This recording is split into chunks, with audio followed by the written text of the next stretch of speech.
It's time for us to look at stories that made it to the front pages of our dailies. Starting off with Daily Trust. Boldly in front there we have Confab, how to make 2027 polls credible and acceptable. Rigging plans already unfolding, says Tambuwal, and PDP conducted worst elections, APC. These are the stories we have on the front page there of the Daily Trust newspaper. So do well to grab yourself a copy and keep yourself informed. All right, we move on to this day newspaper, and it has the major story there. El Rufai, we have poor leadership today because cunning people, illiterate, are leaders.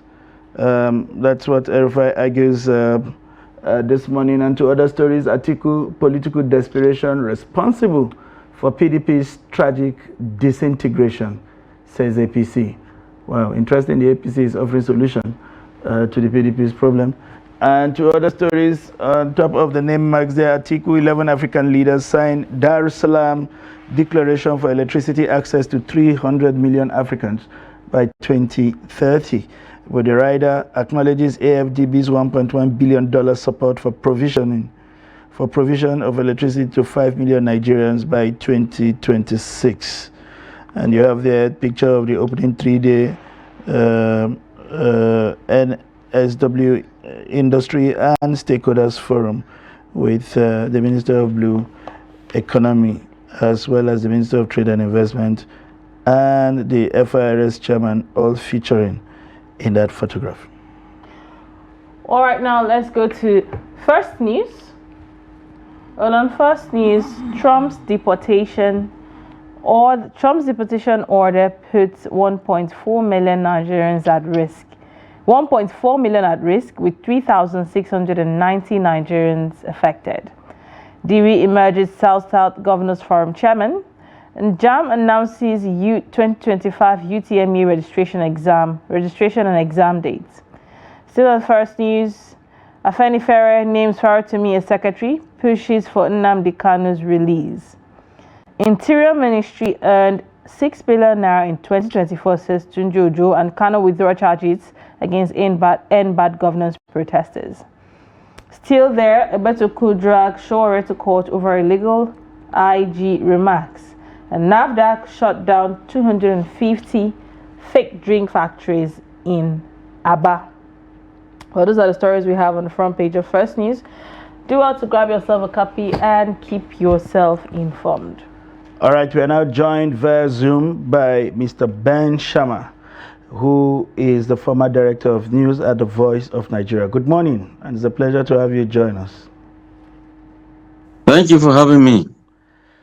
All right, we move straight to the conversation around democracy and all that has been taking place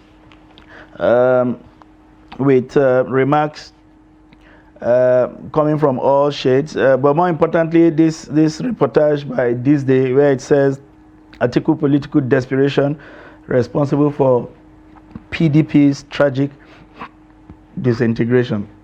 Do you that is coming from the APC? Do you agree with that assertion? And what exactly do you think is wrong with the PDP, or has been wrong rather with the PDP?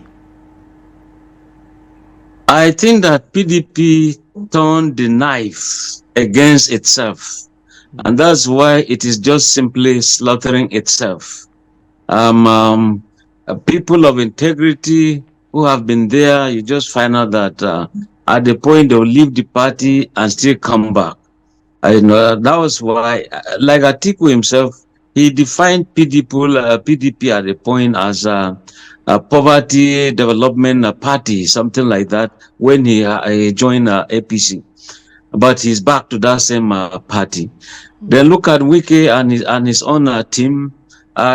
Just look at what they're doing to the party. But when APC now says it's Atiku's desperation that is the cause, I think as a politician, people will have to move the way they want. But one, however, is worried as to this kind of random movements You are elected on a platform of a political party.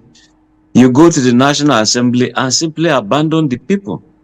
And the ruling party will just accept that. It shouldn't be that you are just looking for membership. You should be looking for qualitative membership, people who can deliver. Why are they running away from the platform that elected them? You know, you can't just be abandoning people like that.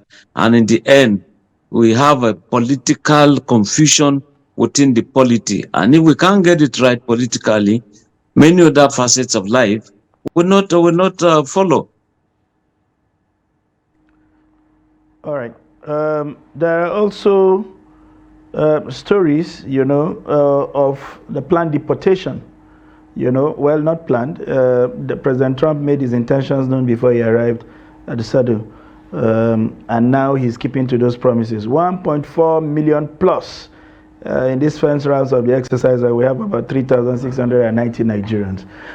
What do you make of this move by the United States, especially given that some countries did not feature at all on the list, some others did, and some of the people that featured are countries that have long history of friendship with the United States, like Israel. Israel has well over 1,000 people on that list. You also have Russia having about 4,000 people on that list, which is understandable. But a country like Haiti, that has been ravaged by poverty and war and all of that, has over 4,000 people on that, 34,000. You would think that citizens from those kind of places will be accommodated so that they can support their own country. But what's your initial assessment of all of this deposition saga?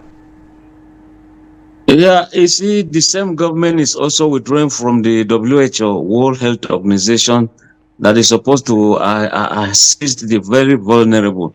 So if you have a president who can take those kind of decisions, one would not simply say it's rash or hasty. He has been saying it. So deliberately, he's doing what he said he would do. Sunday, you see, there's a limit as to how I'll abandon my house and go to yours because yours is better. You abuse me, you deal with me, you do all sorts of bad things to me, but I'm still insisting that I must stay in your house. Time has come, therefore, that I return to my house and make my father's house better. If America is saying it doesn't that they don't need Africans, they don't need Asians, people from the Middle East, it is their own way of life. So it is. I recall that at the point Nigeria was in need of weapons to fight insurgency, and America refused during Obama's time to sell to Nigeria. The European Union refused to sell to Nigeria, that we were killing ourselves. But the same Trump came in, of all against every American law, he sold Super Tucanos to us. What was his thinking? By the time we get all of these things, we should be able to handle insecurity. But it's still lingering. He is back. And now he's telling Nigerians, he's telling many other nationals, go back to your country. So I think that he's just simply trying to protect himself or protect America when I say himself, because he's always saying America first. We want to see those who will say Nigeria first, Ghana first, Israel first, Egypt first,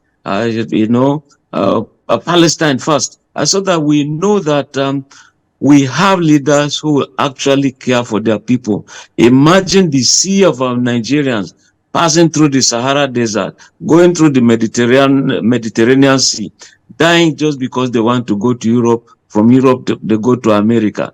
They say America is land of opportunities. Why are leaders in our own cases not giving us what we want so that we don't run away from our father's house to go to an uncle's house who is saying that he's no longer in need of us? So if he says he's also trying to check those who are bad guys. If you went there illegally, then you have to be deported. If you went there legally, you have nothing to fear. And that's why some people are also saying that we should look at the ECOWAS protocol. It's too injurious to Nigeria. When you say there has to be free movements of persons, services, goods, now people are just entering Nigeria. They say Nigeria is now the America of Africa. People want to come in here. Some come in illegally. Look at the Lakurawas. Where are they from? You know, you also look at ISWAP. Where are many of these nationals from? I think that time has also come that Nigeria will look inwards, begin to handle the destiny of the country through the leaders and through followership. All right, thank you for that now. But still on the stories we have on First News, NAFDAC shuts down 250 fake drink factories in Aba. Now, what do you make of this? It means we are just simply killing ourselves. We have, I'll call it some medical terrorism.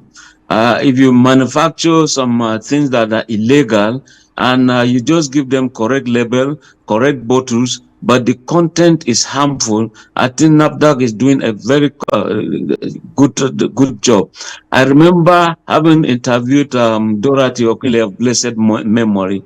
She said she would never accept to any second term, that her children were already renouncing her. They didn't want to bear the name just because they wanted to stay safe because of her fight against fake drugs. And she recalled when a bullet was fired, it pierced the windscreen and removed her headscarf, and they went to court. And incidentally, those who are the accused will always be paying the witnesses, don't even appear. And when she looked at how much the fine would be, I mean, it was so ridiculously low that those accused could just dip their hand in the pocket and say, take. And when you also say it's a fine with an option of, when you want to pass judgment, you either do imprisonment or there is option of fine. She just felt that the laws are not strong enough to handle this. And that's why time has come to look at the laws that are very, very stringent, strong, and we also have strong officers committed to ensure that there is justice. The way you described it as medical terrorism, and maybe they should also attract attract the kind of severe punishments that we ascribe to terrorism in this country. I'd like you to also react to the confab that ended yesterday, where participants gave suggestions on how we can make the 2027 election credible. But however, Tambuwal was saying at that function that rigging plans already unfolding for 2027. And the APC is responding by saying that the PDP conducted worse elections during his time. What's your immediate reactions to this statement?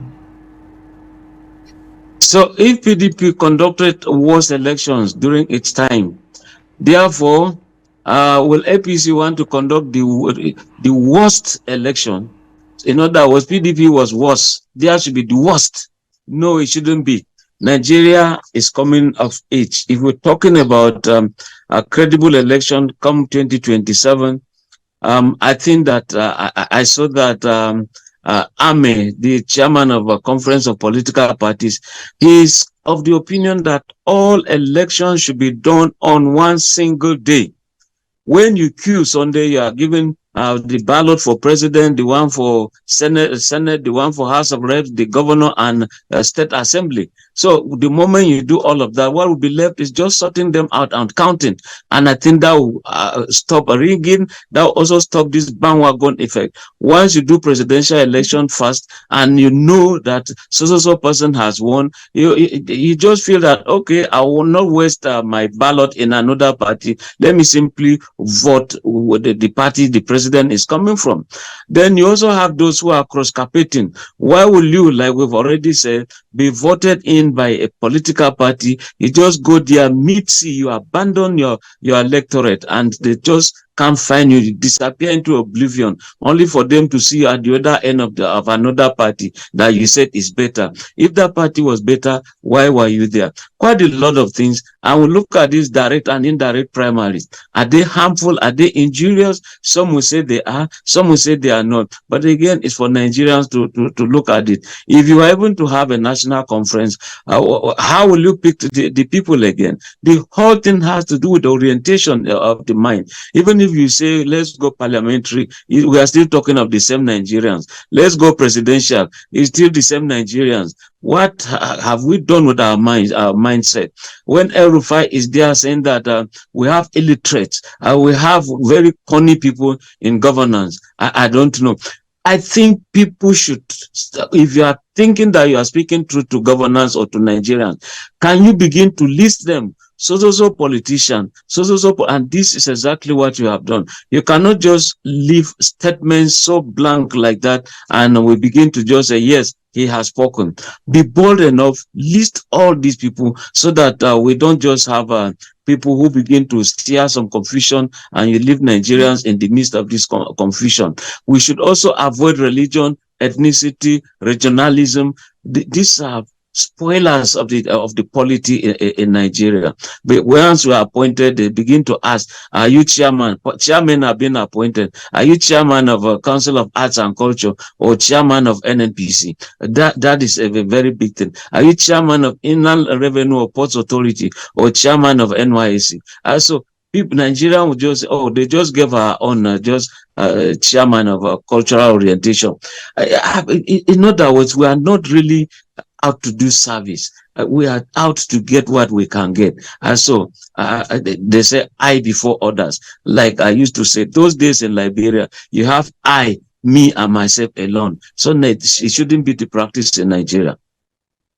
Thank you very much, Mr. Ben Shaman, for your invaluable insight always, whenever we request your presence. Thank you for having me.